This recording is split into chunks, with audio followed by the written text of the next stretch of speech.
외신에서 쏟아지는 코로나 관련 한국 뉴스들. 제가 외신 모니터링을 시작한 이후 단일 이슈로 이렇게 많은 기사가 나오는 것은 처음 접합니다. 또한 그것의 절대 다수는 긍정적인 포지션에서 접근합니다.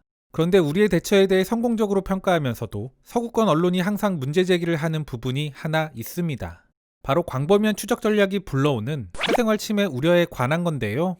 이에 대해 정부는 물론이고 외국 언론과 인터뷰를 하는 여러 한국인 또는 한국 거주 외국인 등을 통해 정보가 교정되고 있습니다.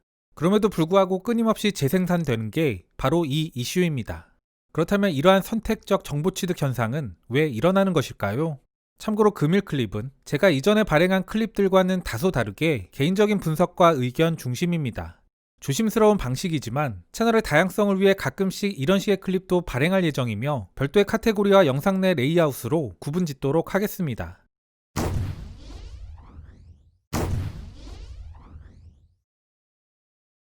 우선 단기적, 정치적 요인으로 방어 기제가 작동하는 측면이 분명 있습니다.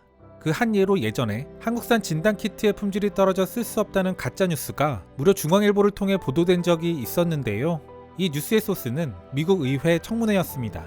이는 왜 한국처럼 못하느냐 라는 질책에 방어하다 보니 나온 말입니다. 같은 맥락으로 트럼프 대통령이 코로나 방역과 관련해 걸핏하면 이제는 한국을 넘어섰다, 한국보다 많다 라는 것을 강조하는 것도 이 같은 방어 기제가 작동하는 측면으로 볼 수 있습니다. 결국 이는 한국의 대처법이 절대선은 아니다라고 이어지고 사생활 침해 같은 매우 중대한 결함도 있다는 식의 일부 평가절하하는 관점들이 나오는 겁니다.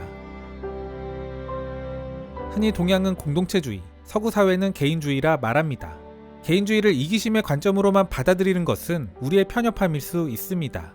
그런데 같은 맥락의 오류를 서구 사회도 범하곤 합니다. 서구인들은 공동체주의를 개인의 자유가 억압되는 집단주의 또는 전체주의로 오독해서 인식하곤 합니다. 모두를 위해 조금씩 양보하는 것이라 아무리 말을 해도 그들은 개인의 자유가 침해된다는 인식을 버리지 못하는 것. 서구권 국가들은 개인들을 추적하는 시스템 도입은 망설이면서도 봉쇄정책은 과감하게 실행했습니다. 사생활 보호를 기본권이라고 이야기하면서도 또 다른 기본권을 침해하는 정책을 펼친 건데요. 그런데 서구의 개인주의는 타인의 자유를 침해하지 않는 것을 기본으로 합니다. 개인에 대한 추적은 받아들이지 못해도 봉쇄정책은 펼칠 수 있는 이유도 여기에 있습니다. 아울러 이런 관점의 차이 때문에 중국의 봉쇄정책과 자신들이 하는 봉쇄정책, 이를 바라보는 관점이 다르다는 점도 우리는 알아둘 필요가 있습니다. 한국의 지하난방이 한국인의 성격을 형성하는 데 영향을 미쳤다고 생각한다. 이 불은 한국 사람이 지니고 있는 육체, 영혼을 꺼내 태워버렸다. 그들의 정신은 말라버렸고 또한 그들은 고양된 정신세계를 모른다.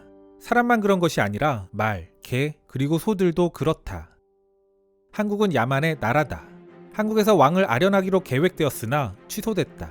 나중에 알게 된 일이지만 내가 수염이 없기 때문이었다.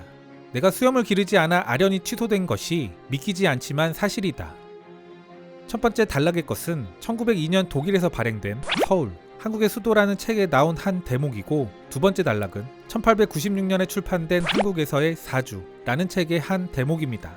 어떤 게 느껴지시나요? 저는 우월적 관점에서 비롯되는 표피적 분석이라고 느껴집니다. 이런 식의 서구 중심의 동양관, 바로 오리엔탈리즘인데요. 이는 서구 사회가 가진 우월감의 오래된 근원이기도 합니다.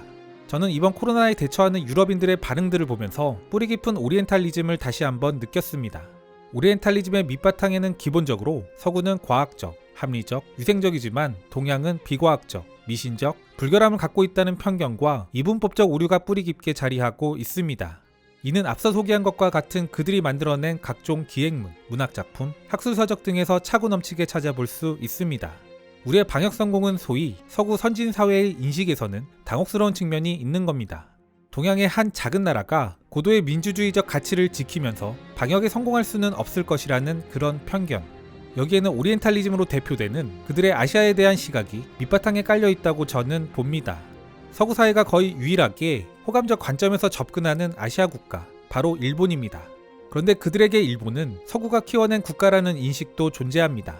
이 역시 뿌리 깊은 우월감에 기반한 호감일 뿐인 건데요. 일본 스스로도 타라이프의 관점에서 철저하게 서구를 모방하는 전략을 취했고, 그래서 메이지 유신을 성공시킵니다. 그들이 지적하는 사생활 보호에 대한 이슈, 우리 스스로를 경계하고 돌아보며 또한 발전적으로 시스템을 다듬어간다는 관점에서 한번 곱씹어볼 필요는 있다고 저는 생각합니다. 다만 어디까지나 거기까지. 지적이나 비판의 수준을 넘어선 뿌리 깊은 우월감의 기초에 배설해내는 말들까지 우리가 존중할 필요는 없지 않을까 싶습니다.